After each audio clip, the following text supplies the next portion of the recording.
Hello दोस्तों, मैं Balkishan Malakar, assistant professor geography, government college Raipur Pali. आज हम पर्यावरण भूगोल का दूसरे विषयों के साथ संबंध टॉपिक पर चर्चा करेंगे। जैसा कि हमको पता है कि पर्यावरण भूगोल से हमारा आशय विभिन्न जीवित जीवों और प्राकृतिक पर्यावरण के मध्य, यानी जो विकसित आर्थिक मानव है और उसके प्राकृतिक पर्यावरण के साथ जो अंतर संबंध है और उससे विकसित जो स्थानीय स्तर के विशेषताएं हैं, उनका अध्ययन हम पर्यावरण भूगोल में करते हैं। पर्यावरण भूगोल विभिन्न विषयों के साथ भी काफ़ी महत्वपूर्ण संबंध रखता है। ये भूगोल पूर्ण रूप से स्वतंत्र न होकर अन्य विज्ञानों से भी अंतर संबंधित है। पर्यावरण एक नियंत्रक तत्व है जो भौगोलिक अध्ययन का आधार माना जाता है। अतः इसका भूगोल की विभिन्न शाखाओं और अन्य भौतिक और सामाजिक विज्ञानों से प्रत्यक्ष तथा अप्रत्यक्ष संबंध है। भूपारिस्थितिकी तंत्र में जैविक संगठक जैसे जीव जंतु, पादप आदि, मानव भूगोल रसायन शास्त्र, वनस्पति शास्त्र, प्राणी शास्त्र तथा पारिस्थितिकी से संबंधित है। जीवमंडल के जैविक और अजैविक संगठकों की परस्पर अंतर प्रक्रियाओं के कारण दो प्रकार के पारिस्थितिकी तंत्र उत्पन्न होते हैं। पहला जैव तंत्र और दूसरा भूजैव तंत्र, यानी बायोसिस्टम और जियो बायोसिस्टम।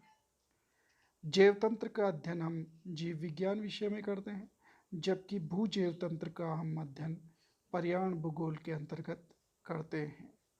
यानी हम ये कह सकते हैं कि पर्यावरण भूगोल मानव एवं भौतिक भूगोल के मध्य संयोजक कड़ी का कार्य करती है। पर्यावरण भूगोल भौतिक भूगोल की शाखा मानी जाती है, क्योंकि भौतिक भूगोल में जीवमंडल के विभिन्न संयोजित मंडलों, वायुमंडल, जलमंडल तथा स्तन मंडल में पाई जाने वाली जैविक और अजैविक संरचना का अध्ययन किया जाता है। इन परिमंडलों को पर्यावरण का अभिन्न अंग माना जाता है। जैव भूगोल जीवित वस्तुओं, जंतुओं तथा वनस्पतियों के भौगोलिक वितरण का विज्ञान है। जैव भूगोल की विशिष्ट शाखा के रूप में वनस्पति भूगोल में वनस्पति की उत्पत्ति, वितरण तथा विलोपन का अध्ययन किया जाता है। इसी तरह से एक अन्य शाखा के रूप में जीव जंतुओं के वितरण का अध्ययन प्राणी भूगोल में भी किया जाता है। ये दोनों शाखाएं, वनस्पति भूगोल और प्राणी भूगोल, पर्यावरण भूगोल से संबंधित है, क्योंकि जीव जंतु पर्यावरण के विभिन्न विशिष्ट घटकों के रूप में पर्यावरण से नियंत्रित होते हैं तथा विपरीत रूप में भी प्रभाव डालते हैं। अतः पर्यावरण भूगोल जैव भूगोल से अंतर संबंधित होता है। जीवमंडलीय वृहत पारिस्थितिकी तंत्र में स्थलमंडल में स्थित विभिन्न भू आकारों का अध्ययन किया जाता है, जो मुख्य रूप से भूआकृतिक विज्ञान का विषय क्षेत्र है। इनके पर्यावरणीय प्रभावों के अध्ययन के रूप में पर्यावरणीय भूआकृति विज्ञान का विकास हुआ है। अतः ये भी पर्यावरण भूगोल से घनिष्ठ रूप से संबंधित होती है। जलवायु के विभिन्न तत्वों का पर्यावरण के संगठक के रूप में अध्ययन किया जाता है।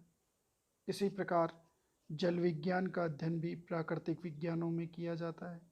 अतः जलवायु विज्ञान भी पर्यावरण भूगोल से संबंधित है, क्योंकि जलवायु के विभिन्न घटक जैसे तापमान, वर्षा, आर्द्रता, वायुदाब, पवनें आदि पर्यावरण को नियंत्रित करते हैं।